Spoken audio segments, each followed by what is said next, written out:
नमस्कार, स्वागत है आपका खबरों का पंचनामा में। मैं हूं आपके साथ वक्ता। हम लेकर आए हैं देश और दुनिया की 5 बड़ी खबरें, जिस पर चर्चा के लिए हमारे साथ स्टूडियो में मौजूद हैं कैपिटल टीवी के editor in chief doctor Manish Kumar ji. Doctor साहब, आपका बहुत बहुत धन्यवाद। सबसे पहले नजर डालते हैं आज के हेडलाइंस पर। 257 करोड़ कैश और सोने की बरामदगी के बाद बुरे फंसे पीयूष जैन। अब डीआरआई ने कस्टम एक्ट में दर्ज किया मुकदमा। 2 और व्यापारियों के घर पड़े छापे। पीयूष जैन पर कार्रवाई से बौखलाए अखिलेश यादव। पीयूष जैन का सपा से संबंध नहीं, बीजेपी ने गलती से अपने ही कारोबारी पर डलवा दिया छापा। मालेगांव ब्लास्ट में गवाह के खुलासे पर राजनीति, सीएम योगी का तंज। कांग्रेस ने हिंदुओं पर दर्ज किए झूठे केस, मांगे माफी। वसूली गैंग के आका अनिल देशमुख की बड़ी मुश्किलें, ईडी ने दाखिल की 7,000 पन्नों की सप्लीमेंट्री चार्जशीट, बनाया मुख्य आरोपी। देश में 438 के पार पहुंचा ओमिक्रॉन के मरीजों का आंकड़ा। दिल्ली और महाराष्ट्र में सबसे ज्यादा केस लागू की गई पाबंदी।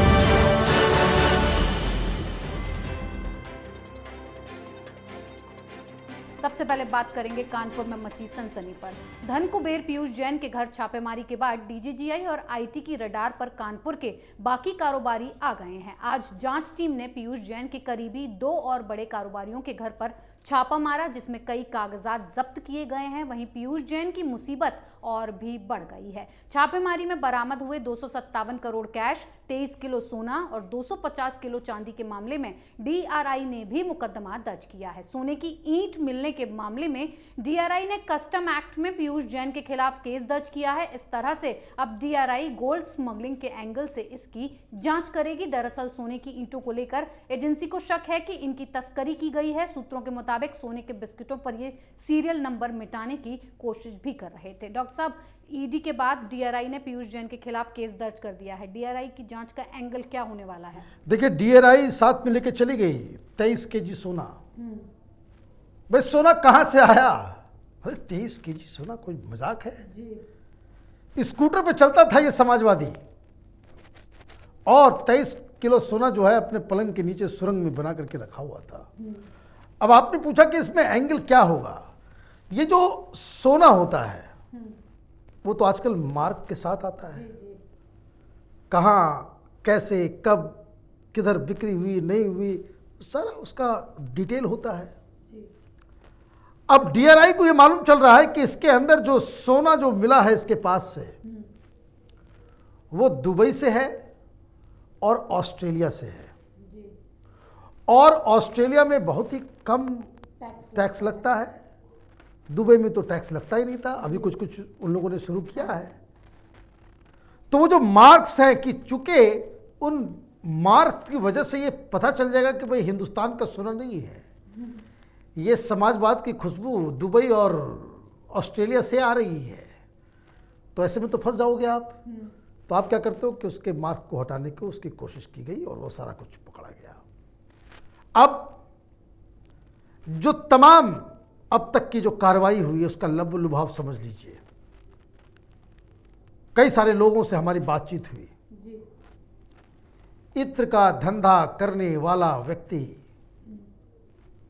इतना तो कमा ही नहीं सकता, नॉट पॉसिबल। जिस प्रोफाइल से ये बिजनेस कर रहा है उसमें तो इसने अपने पूरे जीवन भर में इतनी कीमत की इत्र बनाई भी नहीं होगी, और पैसा आ रहा है। पैसा मुनाफे के फॉर्म में ही आएगा ना। और ये अब उसके बाद इसकी कह रहा है कि भाई पूरा जो हमने जो है मेरे पुश्तैनी जो जेवरात थे उसको हमने बेच के किया है जी। लेकिन ये सोना तो नया है, ये सोना तो विदेशी है। अब मसला कहां फंसेगा ये समझ लीजिए। This man is not operating alone. इतना सारा कैश एक पूरा नेटवर्क का ये हिस्सा है। ये जो सोना स्मगल होकर के आ रहा है, चांदी आ रहा है, ये जो इतना कैश आ रहा है, इसमें हवाला का पूरा इन्वॉल्वमेंट है। This money was meant for something else. ये बिजनेस का पैसा नहीं, खर्च करने के लिए नहीं आया, ये अपने ऊपर। अब ये देखिए वो आदमी तो उसका लाइफ स्टाइल भी वैसा ही है। भाई तुम विदेश नहीं गए और विदेश का सोना तुम्हारे घर में मिल रहा है तो किसी और का ही है। और इसलिए समाजवादी पार्टी में ज़्यादा खलबली है कि पता नहीं इन्वेस्टिगेशन की गाज जो है वो किधर गिर जाए। अचानक से समाजवादी इत्र जो अखिलेश यादव बांट रहे थे उसका दुर्गंध जो है पूरी पार्टी को ही ना ले बीते, इसलिए ये सारी चीज़ें हो रही है। जी, अगली खबर अखिलेश यादव पर। समाजवादी इत्र बनाने वाले पीयूष जैन पर कार्रवाई से सबसे ज्यादा अखिलेश यादव बौखलाए हुए हैं। अखिलेश यादव का कहना है कि पीयूष जैन का उनकी पार्टी से किसी तरह का कोई संबंध नहीं है और बीजेपी ने डिजिटल भूल से अपने ही व्यवसायी पर छापा डलवा दिया है। अखिलेश यादव ने यह भी दावा किया है कि समाजवादी इत्र सपा एमएलसी पुष्पराज जैन ने लॉन्च किया था, ना कि पीयूष जैन ने। अखिलेश यादव ने यह भी कहा कि पीयूष जैन के कॉल डिटेल रिकॉर्ड चेक कराए जाएं, जिससे कई बीजेपी नेताओं के नाम सामने आएंगे जो उनके संपर्क में थे। डॉक्टर साहब, अखिलेश यादव ही पीयूष जैन पर हुई कार्रवाई से सबसे ज्यादा परेशान हैं। क्या दाल में कुछ काला है? देखिए, पूरी दाल ही काली है। ये कन्नौज है, कन्नौज के व्यापारी हैं। ये अखिलेश यादव अखबारों को पैसे दे करके, ये दलाल पत्रकारिता का भी एक अलग ये है कि भाई आपने ये सारे आरोप लगा दिए कि गलत जगह आपने रेड कर दिया, कहीं और जाना था, कहीं और हो गया, अपने ही आदमी के ऊपर लगा दिया। भाई आपने ही आदमी के ऊपर लगा दिया और आपको बेचैनी क्यों हो रही है? भाई आपको क्यों बेचैनी हो रही है? और सारे अखबार वालों ने आज छाप दिया। कोई अखबार में कोई इन्वेस्टिगेशन नहीं है किसी का। रिपोर्टर सब क्या अंधे लंगड़े लूले हो गए जो कन्नौज जाकर के पता नहीं कर सकते कि कौन क्या है नहीं है? हमने बात की, ये जो पंपी जैन समाजवादी पार्टी का एमएलसी, उसकी बहन का लड़का है ये पीयूष जैन। तमाशा कर रहे हैं ये सारे लोग जी। माने ये और सब बैठे हुए हैं भाई, न्यूट्रल पत्रकार हैं। किसी को फोन घुमा करके कर लो, उस मोहल्ले में चले जाओ, किसी से पता कर लो कि भाई क्या रिश्तेदारी है। और जैन कम्युनिटी तो इतनी छोटी सी कम्युनिटी है कि हर किसी ना किसी का रिश्ता निकल जाता है। ये एक गली में एक मोहल्ले में रहते हैं और कहते हैं भाई हमारे को लेना देना नहीं है, और जनता इसे विश्वास कर लेगी। समाजवादी पार्टी के जो एमएलसी है पंपी जैन, उसका ये बहन का लड़का है। खत्म कहानी। ये जो अखिलेश यादव जो बवाल इतना कर रहे हैं, ये झूठ फैलाने की बात कर रहे हैं कि उनको समझ में आ गया कि सब माल जो है, और ये कैसे क्या है ये भी बता देता हूं मैं। कन्नौज से कोई रिश्ता नहीं है। कहां से लड़ी थी अखिलेश यादव की पत्नी? कन्नौज से लड़ी थी या पब्लिक मेमोरी गायब हो गया है? किसी से पूछताछ भी नहीं।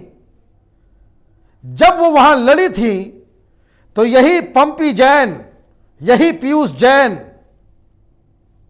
उनकी पत्नी के इलेक्शन के ऑफिस का पूरा हिसाब किताब, गाड़ियां तो पैसे तो ये सारा कुछ।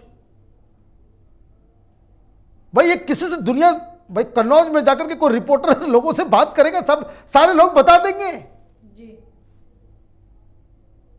लेकिन छाप दिया स्टोरी सारे लोगों ने कि ये कंफ्यूजन है, ये कंफ्यूजन। और इसी कंफ्यूजन का फायदा ये लेफ्ट लिबरल कबाल। इसलिए मैं कहता हूं हिंदुस्तान में सेकुलरिज्म के नाम पे, सोशलिज्म के नाम पे ये दलालों की जो फौज है, इससे ज्यादा खतरनाक कोई दूसरा ब्रीड के लोग हैं ही नहीं। पाकिस्तान से ज्यादा खतरनाक हैं ये लोग। ये जो आतंकवादी हैं उनसे ज्यादा खतरनाक है। इनके दिमाग में जो है आतंक चलता रहता है। ये इंटेलेक्चुअल टेररिज्म करते हैं देश के अंदर में। तो ये दूध का दूध बिल्कुल पानी की तरह ये साफ हो जाएगा जी। बिल्कुल साफ हो जाएगा। कुछ तो इंतजार करो भाई, सब मालूम चल जाएगा। जब छापेमारी हो रही थी तो अंदर से सारे समाजवादी हरा हरा कुर्ता पहन करके टेलीविजन पे आके देखिए देखिए देखिए ये जो है हमारे लोगों के ऊपर अत्याचार किया जा रहा है, पॉलिटिकल वेंडेटा है, बदले की कार्रवाई हो रही है, ये बहुत ही गलत तरीका है, हिंदुस्तान में डेमोक्रेसी नहीं है। एक सांस में बोल जाते थे। इनको ये नहीं मालूम था कि भाई लॉकर खुलेगा 300 ताले के चाबियों से जो है सुरंग मिलेगा, 23 किलो सोना बाहर आ जाएगा, इतने सारे कैश का पहाड़ नजर आएगा। और अब ये सामने आकर के चीजों को गलत जो कह सकते हैं कि अफवाह फैलाने के काम में जुटे हुए हैं।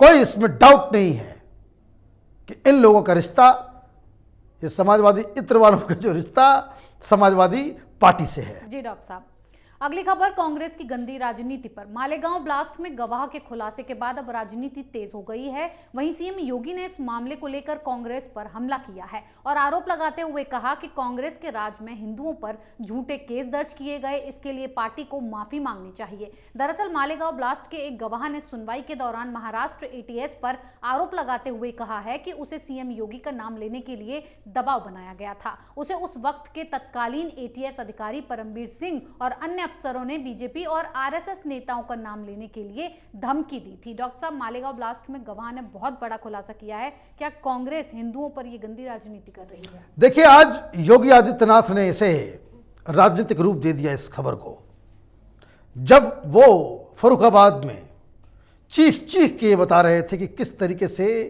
कांग्रेस पार्टी ने हिंदुओं को बदनाम करने के लिए, कोई हिंदुत्व नहीं, कोई हिंदूवादी नहीं, ये आदमी, ये तमाम विपक्ष, ये देश के मौलवी मौलाना, ये जो गंगा जमनी तहजीब का नौटंकी करने वाले सारे लोग, ये दलाल मीडिया, हिंदू आतंकवाद, क्योंकि इस्लामिक आतंकवाद है तो उसको कैसे काउंटर किया जाए,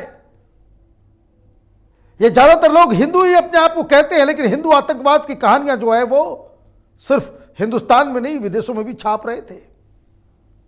और बड़े ही बेशर्मी के साथ ये लोग कहेंगे कि मैं बहुत कट्टर हिंदू हूं, लेकिन हिंदू आतंकवाद, अबे हिंदू आतंकवाद है कहां? ये कांग्रेस पार्टी, चिदंबरम, सोनिया गांधी, राहुल गांधी, मनमोहन सिंह की सरकार में यह वर्ड कॉइन किया गया 2008 में कि हिंदू आतंकवाद, सैफरन टेरर। एक तो टेररिज्म का मतलब पता नहीं इन लोगों को, हिंदू का मतलब पता नहीं। राहुल गांधी आज कल फिर उन्होंने जयपुर में अपने कार्यकर्ताओं को संबोधित करते हुए अनर्गल बातें कह दी। आपको हिंदुओं को गाली देना है, खुल के मैदान में आओ, खुल के कहो कि भाई हमें राम मंदिर नहीं चाहिए, ये जो राम सेतु बना हुआ है उसको हमें डिस्ट्रॉय करना है। आप ये कहो कि भाई मथुरा में मंदिर नहीं चाहिए, वहां पे मस्जिद ही ठीक है। आप ये कहो कि आप मुगलों की औलाद हैं, सीधे सीधे कह देना चाहिए। ये घुमा फिरा के क्यों कहना है? ये इस देश के अंदर में हिंदू प्रतीक चिन्हों को गालियां दी जाएंगी और उसको आप संविधान, democracy, human rights, freedom of expression के लबादत से आप उसको ढकने की कोशिश करेंगे तो लोग इस तरह के दोगली राजनीति को अच्छी तरह से पहचान गए हैं। और इसलिए जब से जो कह सकते हैं कि यह हिंदू जागना शुरू हुआ है, इन सेकुलर पार्टियों की जो तबीयत जो है तब से नासाज चल रही है, ये पागल हो गए हैं। जी डॉक्टर साहब, अब बात वसूली गैंग के आका की बड़ी मुश्किलों पर। मनी लॉन्ड्रिंग केस में महाराष्ट्र के पूर्व गृह मंत्री अनिल देशमुख की मुश्किलें लगातार बढ़ती जा रही हैं। अब ईडी ने मुंबई के पीएमएलए कोर्ट में देशमुख के खिलाफ 7000 पन्नों की सप्लीमेंट्री चार्जशीट दाखिल की है, जिसमें अनिल देशमुख को मुख्य आरोपी बनाया गया है। इसके साथ ही महाराष्ट्र के पूर्व गृह मंत्री के दोनों बेटों का भी इस चार्जशीट में नाम शामिल किया गया है। सर, मनी लॉन्ड्रिंग केस में देशमुख को मुख्य आरोपी बनाया गया है और मुश्किलें बढ़ेंगी। देखिए, ये एक हिस्सा है जो पूरा वसूली गैंग का चल रहा है, उसका एक पार्ट है ईडी जो कर रही है। और ये prevention of money laundering act के तहत कार्रवाई हुई है और चार्जशीट 7000 पेज का। मैं बार बार कहता हूँ, मनी लॉन्ड्रिंग का मतलब क्या? जो लॉन्ड्री का काम होता है, सफाई, काले को सफ़ेद कर देने का काम, उसमें ये फंसे हैं। और इसमें जो ईडी ने इन्हें मुख्य आरोपी बनाया है। क्यों बनाया है? 4.5 करोड़ के आसपास का पैसा सीधे सीधे पकड़ा गया। दिल्ली में 4 कंपनियां पकड़ी गई। वहाँ इस फर्जी कंपनी, शेल कंपनी के जरिए ये भाई साहब जो हैं कोई शिक्षण संस्थान, श्री साईं शिक्षण संस्थान में पैसा देकर के ब्लैक मनी को वाइट कर रहे थे। अब देखिए, सब एनसीपी सेकुलर पार्टी है ये सब। जब बॉम्बे में धमाका हुआ था 93 में, यही शरद पवार थे मुख्यमंत्री। इन्होंने कह दिया था कि नहीं नहीं नहीं, एक और ब्लास्ट हुआ है। और हिंदू आतंकवाद कि चूंकि अभी पिछली खबर में हमने हिंदू आतंक, वो सबसे पहले ये शरद पवार ने ही कहा था कि हिंदू आतंकवादियों ने किया है बम्बई में धमाका, मुख्यमंत्री रहते हुए। तो इनकी करतूत देखिए, ये राजनीति है। ये आप खाकी वर्दी वालों से उगाही करवाओगे। चार्जशीट में साफ साफ लिखा हुआ है कि दिस मैन, अनिल देशमुख गृह मंत्री रहते हुए इसने सचिन वाजे से उगाही का धंधा करवाया और जो पैसे मिले उसको इन 4 कंपनियों के जरिए ब्लैक से वाइट किया। अब बेटे भी नपे हैं, क्योंकि खुद मंत्री और जो फर्जी कंपनियां बनाता था उसमें डायरेक्टर बेटों को रखता था, बाहर के आदमी को भी नहीं। 2 सेक्रेटरी, 14 लोगों का नाम है। अभी तो 4 कंपनियों का खुलासा हुआ है। 27 कंपनियों का पूरा कच्चा चिट्ठा ईडी और सीबीआई के पास है। ये भाई साहब अभी अर्थर रोड जेल में हैं, अर्थर रोड जेल में हैं। चीख चीख के ये डिफेंड करता था परमवीर सिंह को, चीख चीख के ये असेंबली के अंदर गृह मंत्री था ये, और ये कहता था कि सचिन वाजे के खिलाफ कोई एक्शन नहीं होगी। विपक्ष चीखता रहता था, चिल्लाता रहता था कि सचिन वाजे के खिलाफ एक्शन लो, और ये कहता था कि कोई एक्शन नहीं लिया जाएगा। अब समझ में आ रहा है कि ये किस तरीके से, खैर अब तो चार्जशीट आ गया, मुख्य आरोपी बन गए, जेल में फंसेंगे ये। दिक्कत कुछ और है। अब जैसे जैसे बीएमसी चुनाव नजदीक आता जाएगा, शिवसेना के अंदर हलचल मचना शुरू हो गया है कि लोगों के पास जाकर के किस तरीके से वोट मांगोगे। अब तक तो तुम एनसीपी और कांग्रेस पार्टी से लड़ते आए थे, अंदर अंदर मारपीट, केस मुकदमा, पता नहीं क्या क्या चल रहा होगा। ग्राउंड पे ये जो आपने ऊपर में तो मलाई चाटने के लिए आपने गठबंधन बना लिया, जमीन पे कार्यकर्ता क्या करेगा। और ऐसे में इस उगाही का पूरा ठीकरा ये एनसीपी और शिवसेना के सिर पे गिरने वाला है। तो ये कांड वसूली का जो है वो एक क्रिमिनल एंगल तो उसका है ही, लीगल एंगल है ही, इसका पॉलिटिकल रेमिफिकेशन भी ये होने वाला है कि ये सरकार बहुत जल्द अब गिरने वाली है। जी डॉक्टर साहब, आखिरी खबर ओमिक्रॉन के कहर पर। भारत में भी कोरोना के नए वेरिएंट ओमिक्रॉन ने तबाही मचाना शुरू कर दिया है। अब तक देश में 422 से ज्यादा ओमिक्रॉन केस की पुष्टि हो चुकी है। कोरोना संक्रमण के सबसे ज्यादा मामले महाराष्ट्र और दिल्ली में हैं। महाराष्ट्र में जहां 108 ओमिक्रॉन संक्रमित मरीज सामने आ चुके हैं, तो वहीं दिल्ली में 79 लोगों में ओमिक्रॉन वेरिएंट पाया गया है। दिल्ली में सीएम केजरीवाल ने येलो अलर्ट घोषित कर दिया है, जिसके तहत कई पाबंदियां लगाई गई हैं। सर, ओमिक्रॉन का खतरा बढ़ता जा रहा है देश में, लेकिन सबसे बड़ा सवाल यह है कि महाराष्ट्र और दिल्ली में ही सबसे ज्यादा केस क्यों बढ़ रहे हैं? देखिए, यहां पे सबसे ज्यादा काहिली है, दिल्ली में स्थिति खराब हो रही है, और यहां का जो नटवरलाल मुख्यमंत्री है वो पंजाब में कैंपेन कर रहा है। वैसे कैंपेन के लिए तो दोषी सब हैं, चाहे वो बीजेपी के लीडर्स हों, चाहे वो कांग्रेस पार्टी के लीडर्स हों, चाहे कोई भी हो। इमीडिएटली पहला काम तो ये करना चाहिए, दोनों चीजें एक साथ नहीं चल सकती। प्रधानमंत्री मोदी ने आज कैबिनेट की मीटिंग की है, फैसला लिया जा रहा है, जिसमें रिकॉर्ड किए उसमें खबर नहीं आएगी क्या फैसला लिया जा रहा है, लेकिन देश के लोगों के लिए ये भलाई में ये फैसला होगा कि अभी जो चुनाव होने वाले हैं उसको इमीडिएटली स्थगित कर देना चाहिए। 4-5 महीने वेट किया जा सकता है, आसमान नहीं गिर जाएगा। लोगों की मौत, लोगों की जान बचाने का दायित्व इन लोगों के पास है। और जिस हिसाब से भीड़ उमड़ रही है, चाहे योगी आदित्यनाथ की रैली हो, चाहे वो प्रियंका वाड्रा का, छोटी छोटी बच्चियां वहां पे, मैं लड़की हूं, लड़ सकती हूं, कोरोना को जाने दो, भीड़ इकट्ठा कर रहे हैं सारे लोग। अखिलेश यादव की रैली में भी भीड़, केजरीवाल में तो भीड़ नहीं होती, लेकिन फिर भी लोग तो आते जाते हैं। तो ये सारे लोग करना क्या चाह रहे हैं? और प्रधानमंत्री ये दोनों काम तो एक साथ नहीं कर सकते कि आप मन की बात करें और उसमें भाषण आप दे दें कि खतरा टला नहीं है, सोशल डिस्टेंसिंग रखना है, अभी मास्क लगाना जरूरी है, और कैंपेन करने भी चले जाएं, लाखों की भीड़ इकट्ठा कर ले। तो ये दोनों चीजें नहीं चलेंगी। सिचुएशन ग्रिम होता चला जा रहा है। महाराष्ट्र में पहले से ही स्थिति खराब है, अब महाराष्ट्र के लोगों की आदत हो गई है, वहां पे इस तरह की सरकार के अंदर जिंदगी गुजारने की आदत से लग गई है। दिल्ली में वही हाल हो गया है। टेलीविजन चैनलों को ऐड दे देगा, दिन भर ऐड में उसका चेहरा चमकेगा। आम आदमी पार्टी के प्रवक्ता से कोई सवाल नहीं पूछेगा, मंत्री से कोई सवाल नहीं पूछेगा, टेलीविजन चैनल वाले पैसे लेकर के बैठ जाएंगे और दिल्ली में लोग मरते रहेंगे तो मरते रहो। अभी डेंगू में कितने लोगों की मौत हुई दिल्ली के अंदर, और सारे हॉस्पिटल वाले, आप ये समझ लीजिए कि आपका जो है प्लेटलेट काउंट जो है वो 20,000 25,000 जा रहा है, लेकिन उसको बोलो कि भाई डेंगू को टेस्ट कर दो, कोई पॉजिटिव नहीं दे रहा है। हॉस्पिटल को मना कर दिया गया, किसी को मत देना। तो इस तरह से सरकारें चल रही हैं। तो देश की जनता की कद्र करने वाला, उनकी रख रखाव के बारे में कोई सोचने वाला कोई बचा नहीं है। अपनी जिंदगी, अपनी सुरक्षा अपने हाथ में है। इसलिए पार्टी मत कीजिए, बाहर मत जाइए और घर के अंदर ही परिवार के साथ बैठ करके न्यू ईयर मनाइए, और जहां हद तक जो पालन कर सकते हैं उसे पालन कीजिए, क्योंकि कोई नुकसान अगर किसी को होता है, ये पॉलिटिशियंस, ये मंत्री, ये प्रधानमंत्री, ये मुख्यमंत्री, ये किसी के काम नहीं आते। जी डॉक्टर साहब, बहुत बहुत धन्यवाद इतनी जानकारी के लिए। धन्यवाद। खबरों का पंचनामा में आज के लिए इतना ही। देश विदेश की बाकी खबरों और उनके सटीक एनालिसिस के लिए देखते रहिए कैपिटल टीवी। हमें लाइक कीजिए, शेयर कीजिए और कैपिटल टीवी को सब्सक्राइब कीजिए। नमस्कार।